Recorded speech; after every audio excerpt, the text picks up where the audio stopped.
Hello, I'm Dr. Deb Butler, and you are listening to Thinner Peace and Menopause and Beyond. This is episode number 443.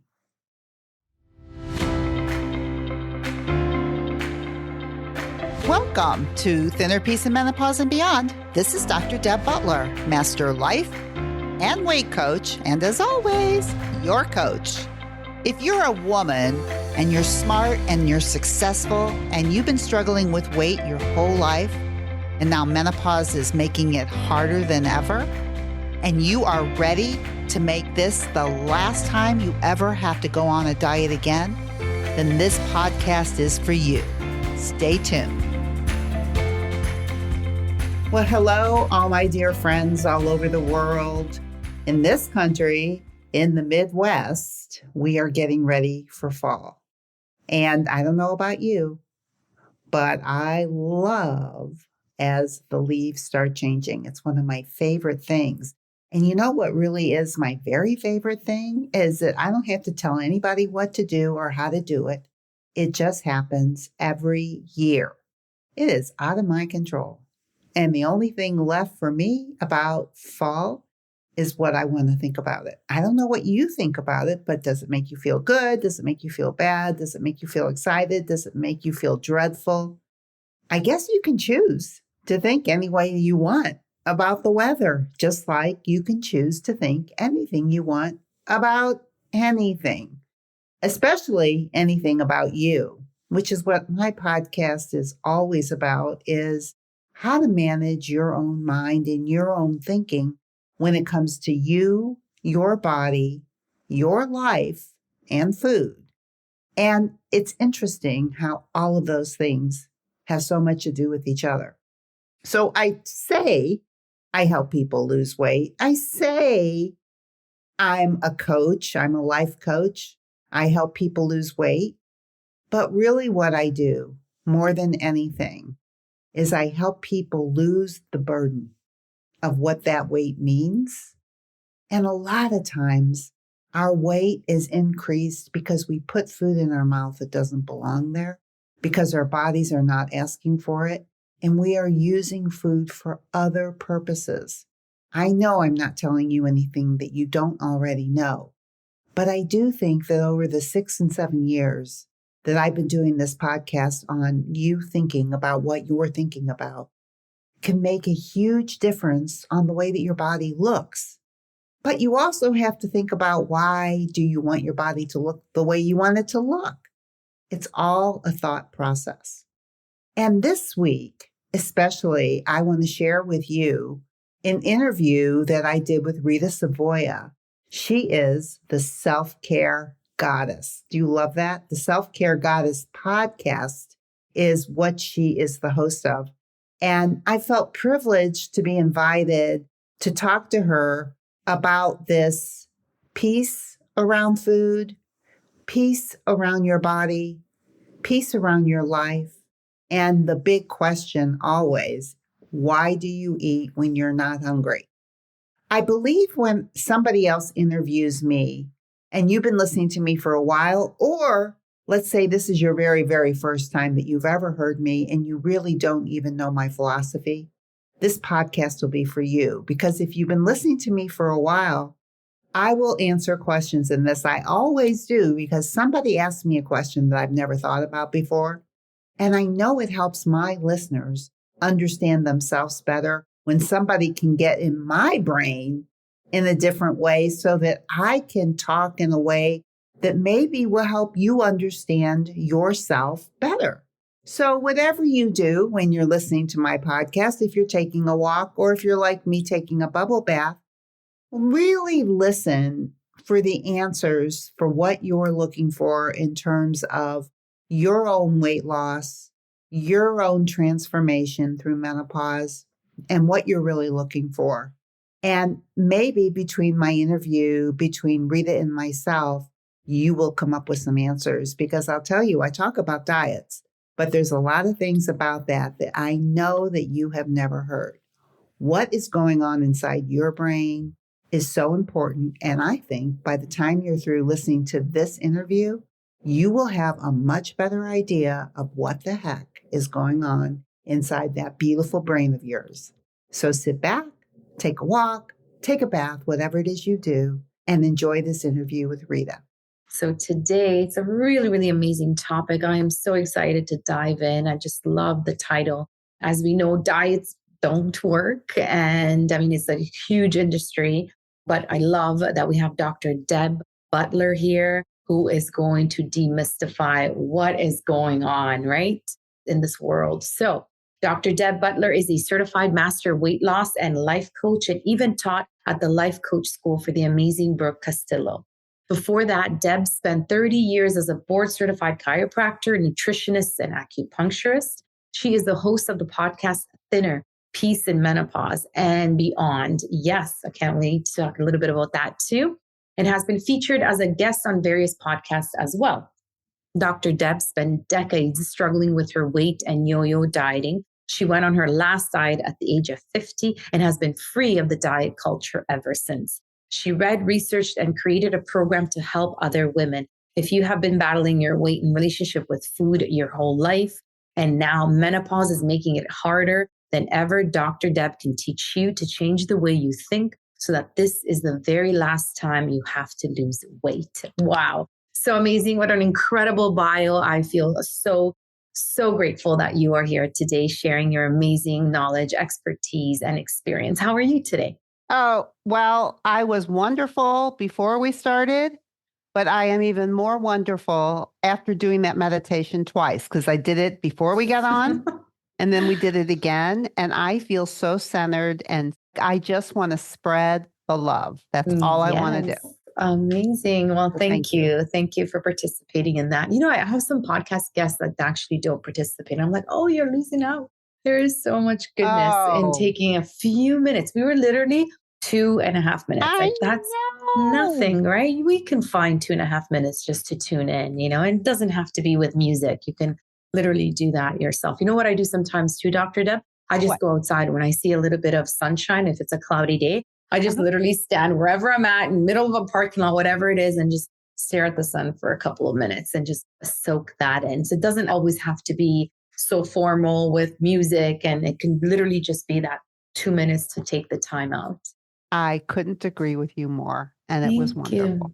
Thank you. So can you share us a little bit more about what's inspired you to embark on your journey to help women to stop dieting and really maintain the weight?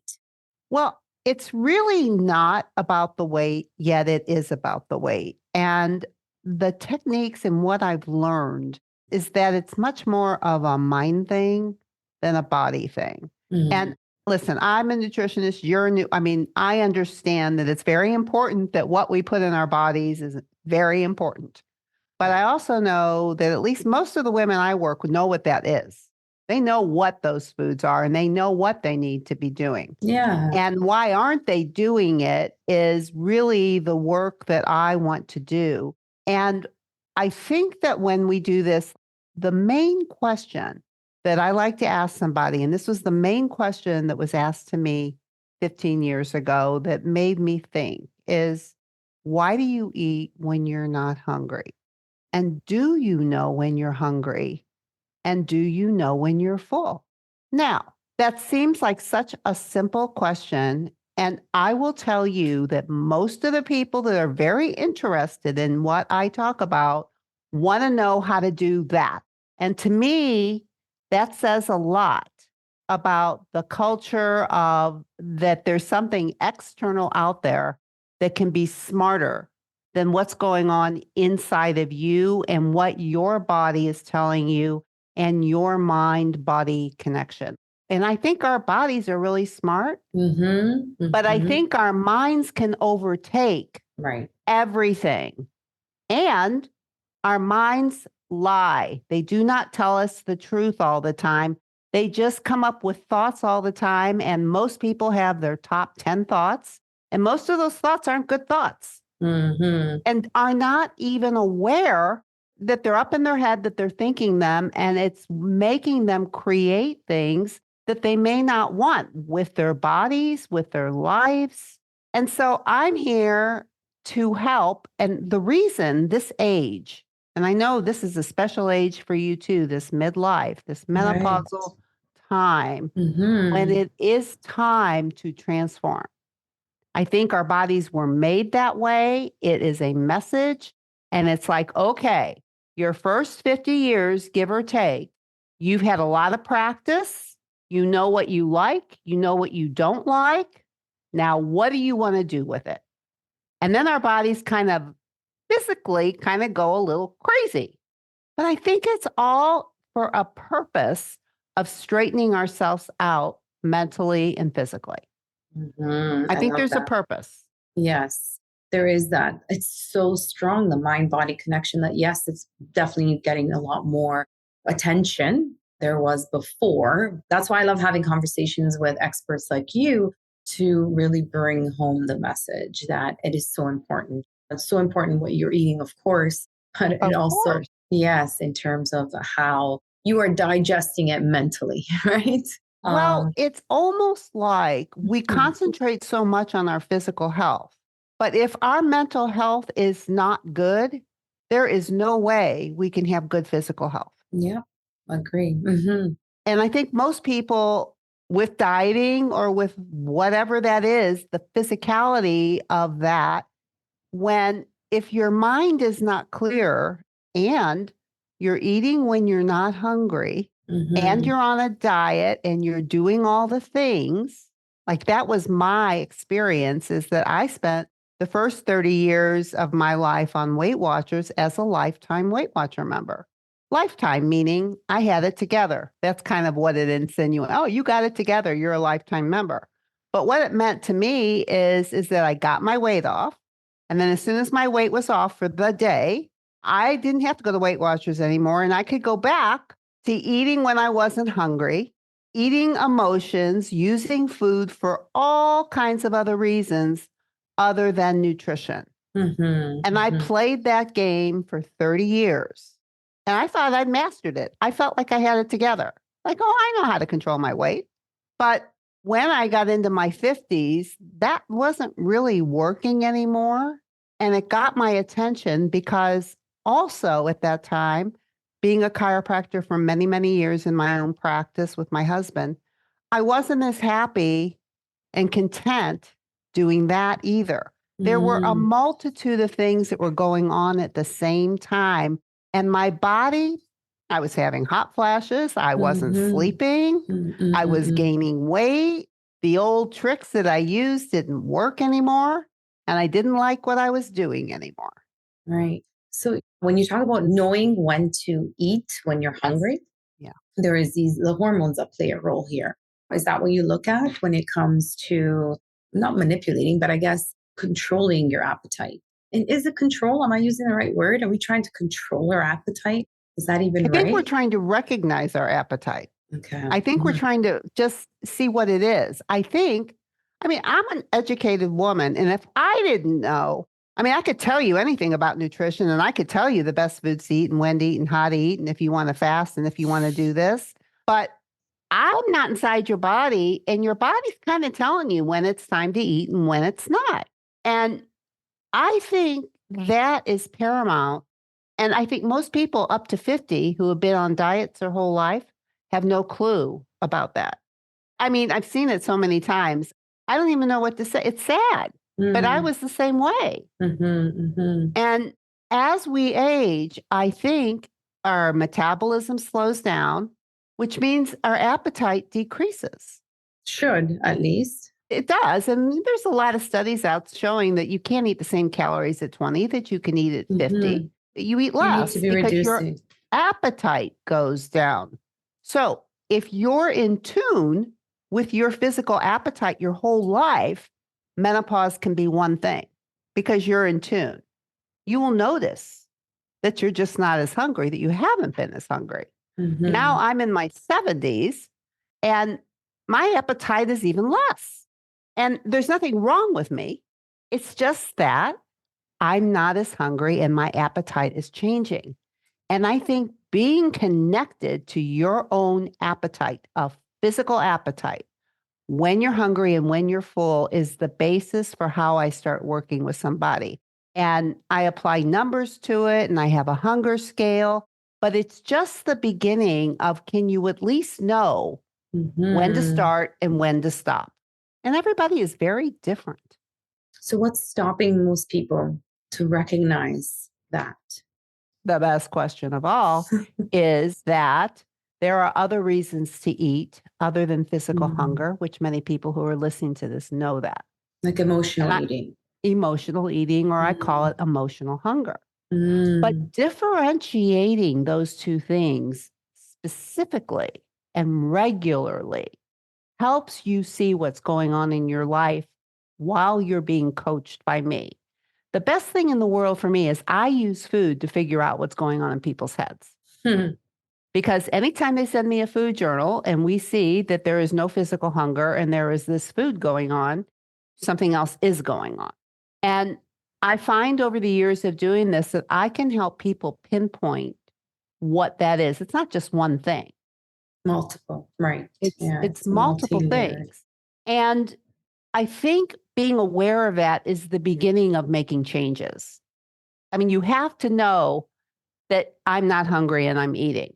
Now, people who are listening to this may be able to recognize that in themselves already, but a lot of people really mix up emotional hunger with physical hunger. They think they're hungry, but they're emotionally hungry, but emotions show up in the physical body. And a lot of emotions show up around the gut and have physical sensations. What do you mean, like in terms of the muffin top? No. Bulge Physical sensations, like you can feel the emotions in your body. Oh, yes. Like nervousness in the gut, for sure. Anger. Yes. Yeah. And a big one is emotional tiredness or physical tiredness. I mean, when people talk about eating in the evening when they're not hungry, many times it's due to another emotion that's going on. Calling that emotion, I think I'm hungry, when they're really tired. Or bored. Or bored. Right. Yeah. And all of those emotions require attention. They don't require food. Or if you're watching TV, you're in the state of consumption. So, I mean, I've all looked into this too, and I know this stuff. Me too. And I'm just like, why do I want to eat something? It's because you're in that state of consumption. You're watching TV, and then you want to eat something, and then it's, I break my rule of I don't want to eat anything 3 hours before bed. And here I am eating something right before bed. So, yes. Right. And that's exactly what we're talking about. So to have that awareness, because if you don't eat, you are going to be sitting with something that's going to be uncomfortable. Right. And you have a choice at that time to either feel what's going on or eat what's going on. If you eat it, you can't feel it. And you can complain about your weight, and you can complain that you can't lose weight, and you can complain that diets don't work. The diet isn't working. But really, what isn't working, I think, is the ability to recognize an emotion that doesn't feel good and be able to sit with it, because it could lead you somewhere. My discontent in my 50s, I like to go out and eat and celebrate. I wanted to go out and have a good time a lot during that time because I wasn't real happy in what I was doing. So I could go eat and celebrate, which would take me farther away from trying to make a change in my life and just make me think I have a problem with eating. Oh, I just can't control myself around food. I have a problem with food. No, you have a problem with being able to feel what's going on with you if that's what you've been doing your whole life. Now, not everybody does that. So I'm talking to the women who have been doing this their whole life. And now in menopause, the hunger feels stronger. Why is that? What's going on? Because emotions are stronger. At least for a lot of the women I work, and certainly for myself, with the imbalance of hormones. I mean, there are so many things going on. Right. But there's also, I think, like we're wired at this point to take a good look. Yeah, that self-reflection piece. I Yeah. think we're wired for it. Hmm. Just like I think we're wired to eat when we're hungry and stop when we're full. Yeah. Do you I know think in Japan they call menopause a second spring, I love right? It's that kind of like you so can much. recreate what you always wanted. This is your Yes. opportunity, right? So it's that self-reflection that comes in. Yes. Yes. And Mm. it's an opportunity. You can use food to connect better to yourself by seeing how you're using it. I don't want to think of myself as helping people lose weight as much as I want to be seen as helping people see things more clearly and stop eating when they're not hungry, which the byproduct of that is weight loss, Yeah, energy, right? Yes, and all health. kind Yeah. clear Mm-hmm. seeing of what's going on. It's amazing. It's amazing. So, do you think why is it easier for some women to recognize this than others? Why I do think it depends some? how long you've been doing it. Mhm. So, Okay, you think the like I'll people that have talk been to doing it for longer will be ready for a change easier and faster than those that are just haven't been doing it for so long? Is that what you mean? what I mean is people who have been eating their emotions for a long time, it will be harder for them to stop Ah, okay, okay. when they get in menopause. Right, Like for me, that's what I was always doing. And right. I had it very controlled. It was a very controlled thing. I wouldn't let myself go above 30 pounds. And when I got Mhm. to the 30-pound thing, go back to Weight Watchers, be Mm, on the point system, lose my weight. Then I got my weight down and my weight was down for the day. And that was it. And then it was back to eating when I'm not hungry. And if you do that for 30 years, it's not easy to stop. right. Yeah. If you haven't been doing that, I mean, there are some women who don't do that. But I think a lot of us do. Too many of us. Mhm. Too many of us. I think we're in a culture where we think food is the enemy and our body is the enemy and Mhm. there's something wrong with our bodies. And the only way to have the body of our dreams is food, is the enemy, and we shouldn't be doing it. And if we should, I mean, I remember going out to a dinner with some very smart women, and it was a very expensive restaurant. And the waiter brought out a basket of bread. And these brilliant, smart women took that bread basket and started passing it to the next person, saying, "Don't keep this next to me. Take this away," as if the bread was going to jump in their mouth. They were afraid of it. They didn't trust that if the bread was sitting right next to them, that they wouldn't eat it like bread was the enemy.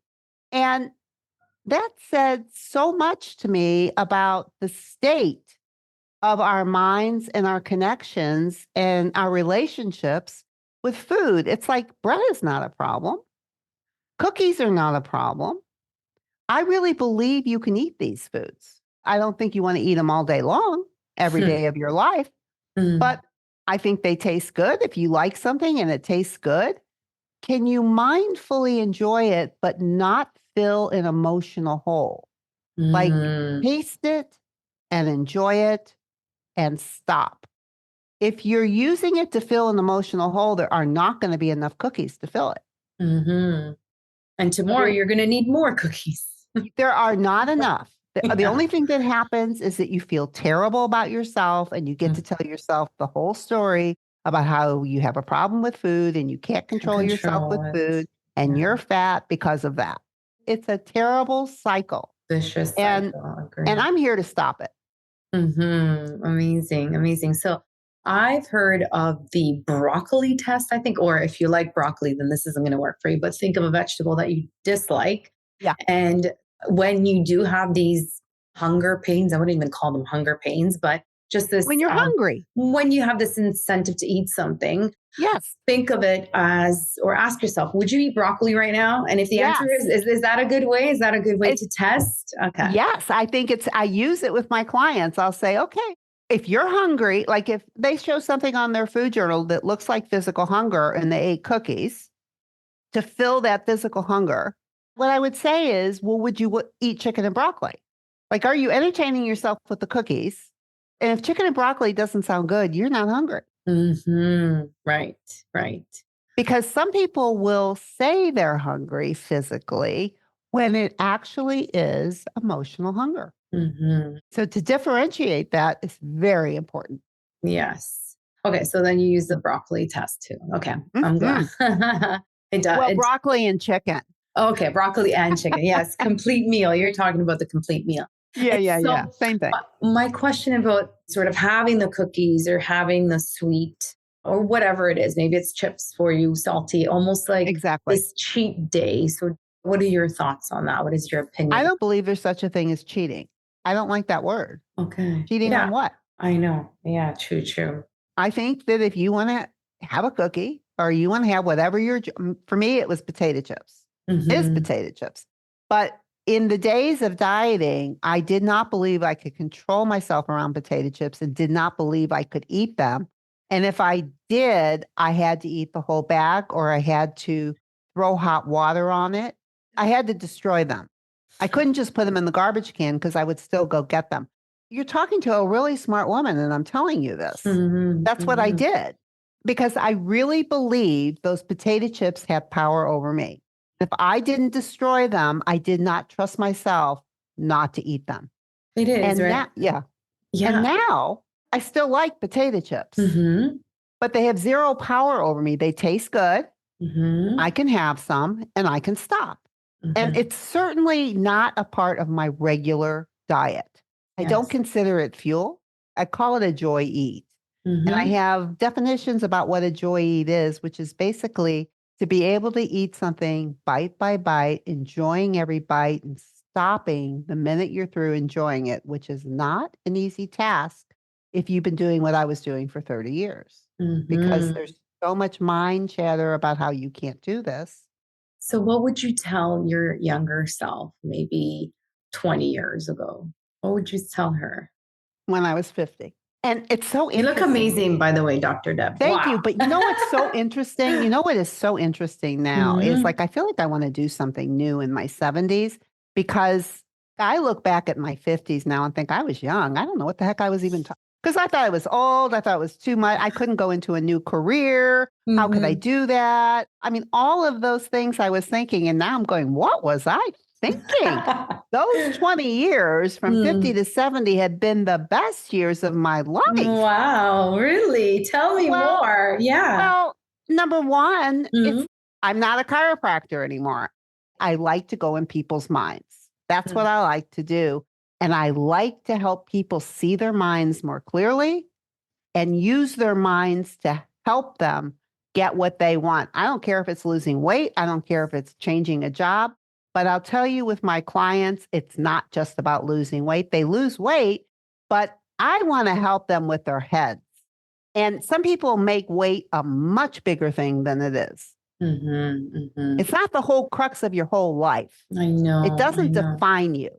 It's so true. But there's just so much pressure, and there's always a diet that's coming out every week, and everyone's jumping on the wagon. And you're right. It really is about healing your relationship with food and It is. talking to experts like you just to kind of get. So, do you get how does it work in terms of a client appointment or the program? Is it like 3 months? Do we get to do some psychotherapy and understand, where is this coming from? Is it coming from your childhood, or how does it work? Do you go into that emotional psychology? Yes and Is no. I there really need, don't. do I we don't need go to? into. Yeah, I, do we even need to go that far, right? well, if it comes up, see, because what I do is I listen to what people say to me. I listen to what their thoughts are and where those thoughts come from. And some of those thoughts come from a childhood. They've been thinking something for so long. And the reason they think it is because something happened 40 years ago. And the thing that they're thinking now is what they were thinking then. And they don't even realize that they never questioned that thought. Yeah. And questioning, it's like the most important thing now is what you think now about then. So I don't do therapy. If it's a real trauma in your history, that is really for a therapist. But if what you have is a thought you still have now, that gets in the way of you creating the life you want now. Maybe it's just that maybe somebody said to you in your childhood, well, somebody certainly said to me, if you're fat, you'll never get married. And that was like driven and you'll never find a man. And it's like, what's that got to do with anything at this point? But you could carry that for 40 years and it runs in your head and motivates what you do. And you don't even know that it's a changeable thought. Like, why did they say that? And is that really true? And what is fat? What is overweight? I mean, like, look out there.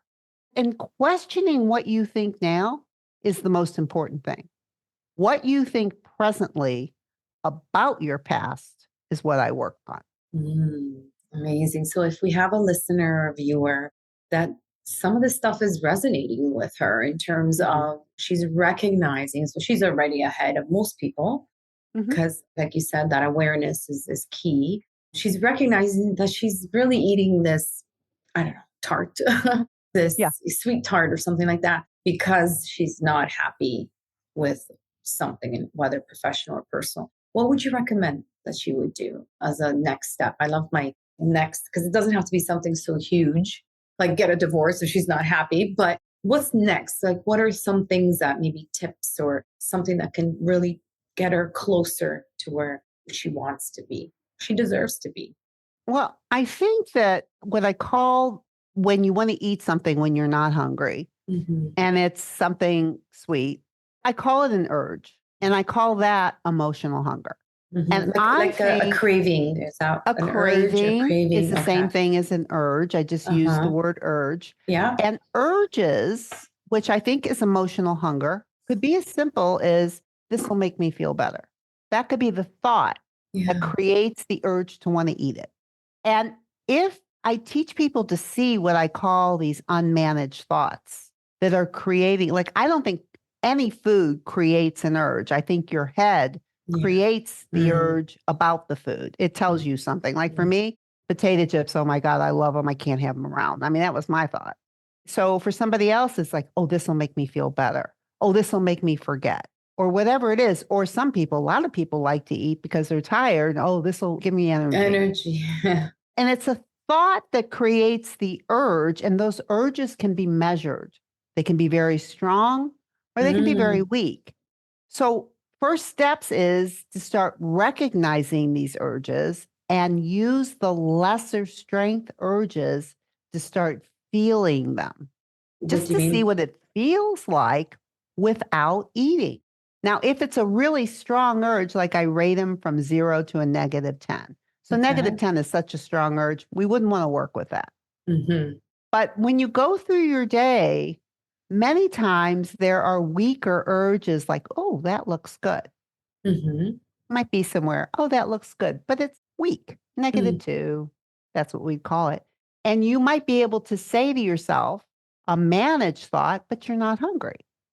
You can manage it. It's not so strong that it overtakes everything. But it's also like building a muscle. I call it building the urge muscle. Once you walk with those -2s and those -3s, you keep working up. And we measure urges when I'm working with clients. We measure them. And I call it emotional hunger. So, sadness can go from 0 to a -10, -10 being the strongest. And urges can go from a 0 to a -10. They're different, but they all have a feeling in your body.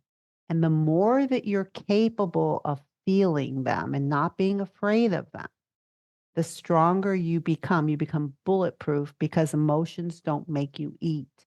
They make you feel. And it's the hunger. You go back to the real hunger and what that feels You go like. back to the real hunger. I'm curious, have you found with your clients, I don't even know if there is maybe people that crave or have the urge for sweets versus salty? Is there something going on there emotionally? Or, okay. So is there like a certain emotion that's associated with salty versus sweet, or is it just a preference? I don't take it that seriously. I go like, just because your brain says you want something salty when you're not hungry, if you're hungry, like it's time to eat, and your brain says, I want something salty, that's different, depending on what that salty thing is going to be. If it's going to be fuel, Mhm. nutritional food, that's one thing. But for me, if I'm like a little too hungry and I go there's a restaurant here in St. Louis where all the food is laid out, all the desserts are laid out, all the breads are laid out. If I'm hungry, we like to eat between the twos. So start at a -2, stop at a +2. If the physical hunger scale goes from a -10, which is starving, and a +10, which is stuffed, we eat between the twos. So let's say I go into a restaurant and I'm a little more hungry than I'd like to be, -3. My brain's going to start telling me, you know what? For me, my brain's going to say, don't you think that pretzel roll would be good? The Mhm. pretzel roll looks better the hungrier I am physically. And Yeah. my brain will have more things to say about it. Doesn't mean I should eat it, right? But the hungrier you are, if you let yourself get too hungry, it's harder to make the proper choice, Yes.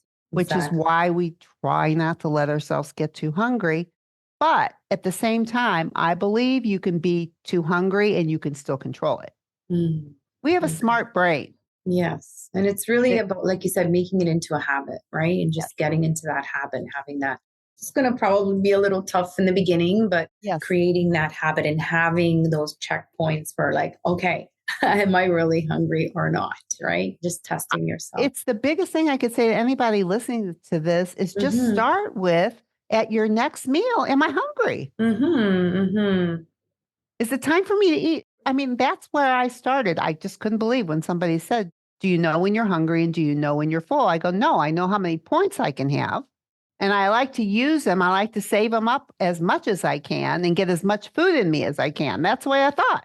I didn't care if I was hungry or not. I didn't care how full I was. In fact, I wanted to be as full as possible. The more full, the more I thought I got away with it. Oh, I got all those points in. I'm still going to lose weight. I might have been a +7 in fullness. I didn't care. I Yeah. had my Yeah. points in. I was Right. doing good. Actually, interestingly, in one of the blue zones in Japan, Yeah. they talk about leaving the table 80% full. So, Yes, I read oh, that. yeah. So you're not actually, and how many of us do this? I mean, a lot of times we leave it stuffed, maybe Right. 120%. But yes, knowing when to actually stop is very important, just as much as am I really hungry or how Very, hungry am very I? important. And I like to teach people to know their numbers.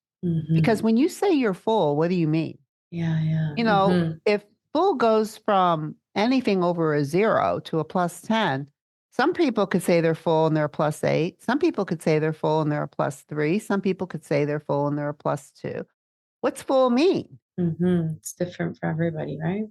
And I like to just get the numbers straight and I just pick these numbers. But So it's do like it's the beginning of hunger and it's the beginning of fullness. It's like it's probably the 80% thing. It's like when you're 80%. yeah. And so what are your thoughts on fasting, especially for menopausal women? Intermittent fasting, Hmm. you can train your body, and I'm not against it. And I think it can be really helpful. But first, I want people to know what their body is doing. Because if you start intermittent fasting, you're going to go through the hunger scale and it's going to change. Right. The Yeah. hunger scale will change greatly. The hunger scale can change for all kinds of reasons, depending on the foods that you eat. And I do all that within the process that I teach, is to teach all that. Hmm. First, you've got to connect with what is going on with you right now before you try to change anything. Is do you know your own hunger signs? Do you know your own full signs? Do you know if you even have a problem? Hmm. Exactly. How would you know you have a problem? You can't lose weight. Well, probably because you weigh more than you want to weigh. Mm. And you're probably one of those people that have been using external diets for a long time. So you're either on a diet following something, losing weight, or you're not on any diet doing what I did, which was all my shenanigans because I go, hey, I got my weight off. I can Hmm. use food any way I want. Yeah, yeah. I'm able So to that do was, it. and I think a lot of people do that. They Mhm. use food as reward. They use food as celebration. They use food as Yes. fun. They use food as relaxation. And Mm. it's like, let's see what's going on. Let's see how you use it. Mm. And I'm just thinking how even we reward our children, right, with a treat. I don't even like that word. Or Hmm. what is a treat? I know. Oh, I wish we could teach kids in school, right? Knowing how hungry you are, like their hunger signals, like their real hunger signals. And yeah, I think at least with my grandchildren, at least up until age 4 or 5, you don't have to teach them anything. yeah, they know. I mean, those kids, if I would say, here, honey, eat this, and they didn't want it, they'd throw it in my face. They wouldn't eat it. Yeah. They don't care if I cooked it. They don't care if I spent a lot of time on it. Yeah, They don't yeah. care if I want them to eat it. That's so They don't want true. it. Mm-hmm. And Mm-hmm. I want to teach people to do that. It's like, here, honey, eat this. No, I'm not hungry. Yeah. Oh, are you on a diet? What's wrong with you? Mm-hmm. I mean, that's what happens with us. It's like if I go out to a restaurant and I don't eat everything on my plate, someone usually will say, oh, you have such great discipline, or oh, don't you feel well? Or what diet are you on? Yeah. I'm not hungry. Yeah. I'm just listening to my body.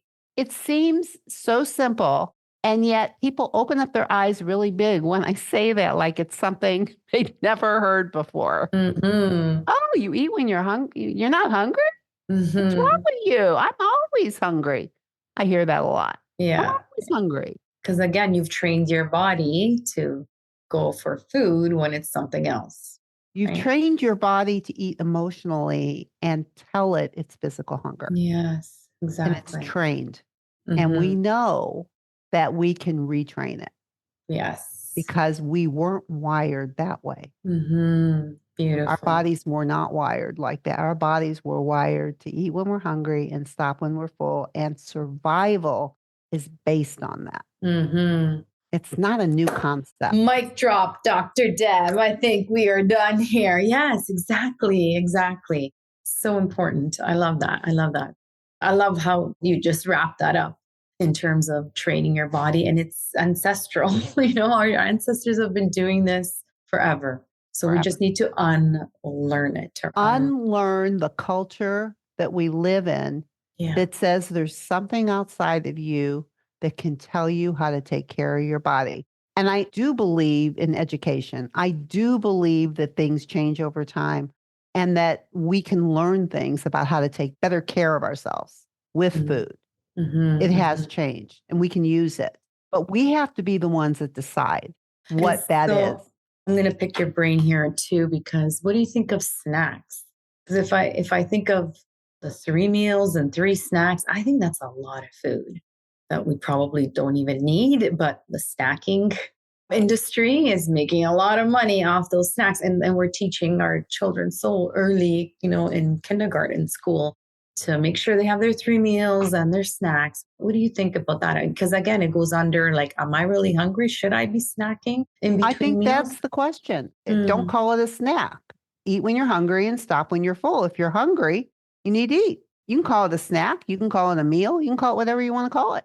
But it also depends if you have a complete meal, right? Because if you're eating just carbohydrates, of course you're going to be hungry in 3 hours, right? But if you eat protein, a complete meal, you won't, like even me before I started eating. I mean, I eat a Mediterranean diet, so it's overall healthy, but I was the Nutella and bread after dinner. I had to have my Nutella and bread because I was craving something sweet. And because I was overeating carbohydrates and not enough protein, right? So when I adjusted that, I don't need it anymore. And plus your hunger scale changed. Yes. See, that's what I'm saying about hunger scales. First, we teach the basics about what is your hunger scale, and what are you eating. And then from there, we go to educating about what do you want to be eating and how will that affect your hunger scale based on if you want to intermittent fast or whatever the food is that you want to eat. If you're eating a lot of sugar or flour, your hunger scale is probably going to turn on. You're probably going to be hungrier more often, and it may show up that way. But even connecting to that first is most important. Is do you know when you're hungry and do you know when you're full? Are you eating at a -2 and are you stopping at a +2? A lot of people like to eat at zeros all day long. I mean, you can be at a 0 in between. You've eaten some, but it's not really time to eat. But your body can kind of give you messages. Well, I'm a little empty. Certainly you could put something in there. Be doing that all day long. Exactly. I think that's what you're referring to, maybe like with snacking, is that what is hunger. Yeah, I know. I'm going back to that, right? Like, why are you snacking? Is it because you're bored, you're tired, maybe you're thirsty and you're Or actually maybe taking you're at a drop hungry, but it's not time to eat. Your body is, signaling, right? it's telling you it's emptying out, but it's not time to eat. But if you've got something emotional going on at the same time, say you're bored, middle of the day, that's a big thing for people. Middle of the day, your emotional hunger, a little boredom, maybe negative 4 or 5. And your physical hunger is 0. And you're eating something. I do a lot of work around those areas because it's not time to eat. You're feeding emotional hunger. You're feeding the boredom. You need to be bored, not eat. I don't want to feel boredom. I'd rather eat. Well, then you rather weigh a lot more than what you want to weigh because that's what you get. And you don't feel good about yourself and you don't get to figure out your body has emotions that lead you somewhere. If you never want to feel them, you don't get to learn anything. Mm. If I didn't sit with my dissatisfaction long enough, I'd still be a chiropractor and I wouldn't be as happy as I am now. But that dissatisfaction and my hormones changing and my body changing and the wisdom that I've had led me someplace totally different than I would have expected. And it's because I stopped eating it. I'm not saying I never eat emotionally. I would never say that. I just am aware and I want people to become aware. And, when you were doing your meditation, that's part of how you become aware Yeah, these is you little sit tips. still with yourself for a while and you see what's going on. Mindfulness, the definition of mindfulness is seeing what's going on without judgment, Yeah. watching what's going on without judgment. And the more aware you are, the more you're in control, and the food or the cravings or the urges are not controlling you. You're aware of what you're thinking, aware of what's going on. And starting is to heal that relationship with food. Yes. That's right. So it becomes this beautiful, nurturing self-care ritual every time you eat Very something. much so. Yeah. Very much so. Amazing. So is there a common advice that you tend to give your clients? I'm curious. I would say the most common advice, at least I start with, stop beating yourself up. Because I think most women are way too hard on themselves and say things to themselves that they would not say to anybody else. And I hear it every single time. I hear the talk. And I go, who else would you say that to? Why wouldn't you talk like that to somebody else? Oh, because it would hurt their feelings. It wouldn't help them. Well, why are you doing it with yourself? And we start with self-compassion instead. What is it like to have compassion for yourself? For when you make mistakes? For when things don't go the way you want them to go? How do you treat yourself? Work a lot with self-compassion and stop the beating up cycle. Beating yourself up isn't going to help you do better. Yeah, that's self-sabotage, right? Well, it doesn't help anything that I know of. And I think if we're not paying attention in our minds and we're not aware, we think we're helping ourselves. Well, I can say it to myself because it's just me. I got to get with the program. Can't put up with this stuff. Who else do you talk to like that? Yeah. So is there an advice that you still holds true today that you're like, wow, I'm just so grateful for this piece of advice? I mean, I think the best advice I ever got is eat when you're hungry and stop when you're full. And I love it. I love it. I love it. I love it. I know it changed everything. We said this a lot. And I think if anyone is going to get anything out of this, is really ask yourself that question. And it's so powerful. And I am going to use it too moving forward. I really am. So. I hope so. And that when you're at this phase of life, you must learn this. If you want to pro-age, you must learn to listen to your body. Yeah. And I call it being a body whisperer. I think women sometimes only listen to their bodies when they're screaming, when they're starving, when they're exhausted, when the pain is so much they can't move. And that's called body screaming.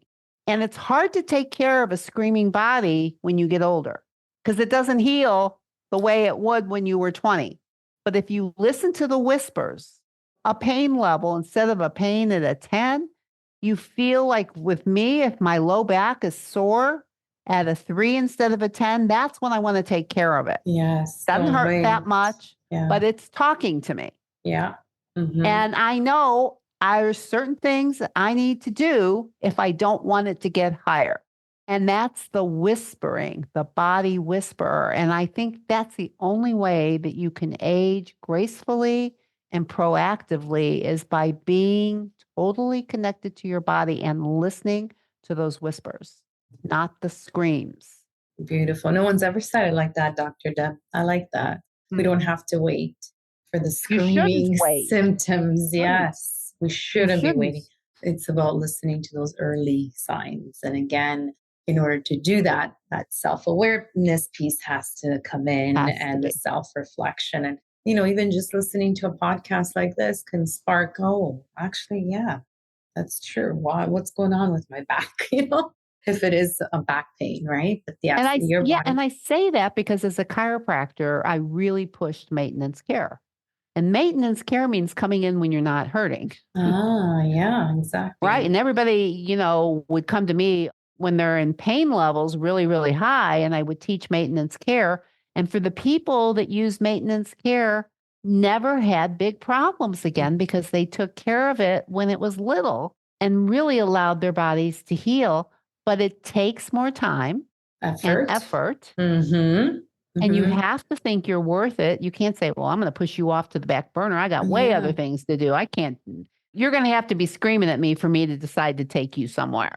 Yeah. And this falls under self-care, right? Making that time, prioritizing that time for self-care. Totally. Before it gets to sick care. That's right.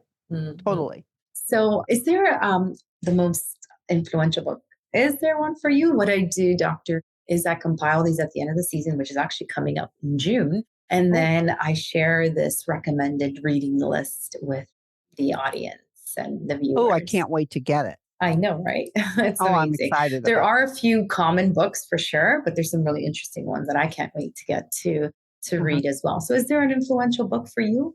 Oh my gosh, there's so many. But I think one of the books, and I use it with my groups, it's called Taking the Leap by Pema Chodron. Heard of that one. Yes, I haven't read it, but I've heard of it. Yeah. Mm-hmm. And I'll say one more. And also Self-Compassion by Kristen Neff. Beautiful. Well, thank you. So what are your top 3 non-negotiable self-care habits that you do on a daily basis? I don't know if I can name just 3. But yes, I know. Let me say. Okay, so number one is I have to move my body every day and go out into the woods. Nice. So you're killing 2 birds with 1 stone, nature and movement. Yeah, amazing. And they go together. That's how I do. I have to walk in the woods. 2 is that I meditate on a regular basis. I don't ever, well, I'm sure I do skip it sometimes, but it's pretty much something I feel like I must do in order to keep myself more grounded. Okay, so sleep, number 1, is that I like to go to sleep. I probably get in bed like around 9 o'clock, and I like to prepare myself to go to sleep. So for me, it's usually reading something that is calming, and it just takes me down a few levels. But I like to prepare myself to sleep, and I like to go to bed on the early side before I go to sleep. It's like I don't know, it's just special to me. The way I would prepare my son when he was little, I always prepared him to go to bed. I didn't say, okay, it's time to go to bed. Yeah, there was a bedtime ritual. Just go to bed. Yeah, I don't know why we stopped doing that as adults, but it's so true. There's a bedtime ritual. Yes. So I would say that. And another thing is I don't just get up in the morning and run into something. I usually give myself at least an hour from the time that I wake up to reflect. And it could be writing, it could be meditating, it could be doing some light yoga, but I have an hour where I don't do anything when I wake up, except to prepare myself for the day. My head's different every morning. It needs certain things every single morning before I start my day, and I give it what it needs Yeah. by giving myself that hour. Beautiful. Well, I will let you have 4. It's usually 3. We'll Oh, put 4. sorry about that. That's okay. We share these as well in our social media, and they're called the self-care actions. Love So it. each guest has its own. Wow, so delightful. What is your legacy, doctor? What do you want to be known for? I think what I want to be known for is to help people better their lives by changing their perceptions. Yeah, I've amazing. just loved getting in people's minds, and Mhm. Yeah, the mind is so powerful and mindset matters, So, mindset matters. yes. I actually have 6 pillars of self care, and mindset is one of them. Then breathing, so conscious breathing, mindful Wonderful. breathing, authentic connection to yourself and to others as well. So, community. Of course, sleep. I call it sacred sleep. So important, Love very that. underrated. And I used to be one, or I'll sleep when I die, right? That's not going to Exactly. No. Now I'm sleeping. I'm not getting to bed as early as I want to be just yet, but I'm working towards that because I used to be a Yes. night owl.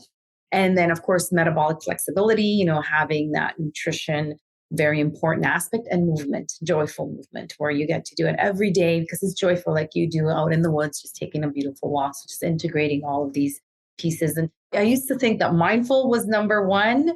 The mindset has to be there first. But now I'm thinking, okay, sleep is so important if you don't have the right sleep, and breath work too, like breathing if you're not breathing properly. So I'm kind of thinking, exactly. I'm not sure what has to come first, but these need to be, they're fundamental in order for you to really thrive, especially as you age. So Yes. we're so aligned. I love it how, Thank we're you. just so aligned in terms of my guests. I love it. Okay. So where can people connect with you? I know you have a freebie as well to share with our beautiful community. So where's the best place?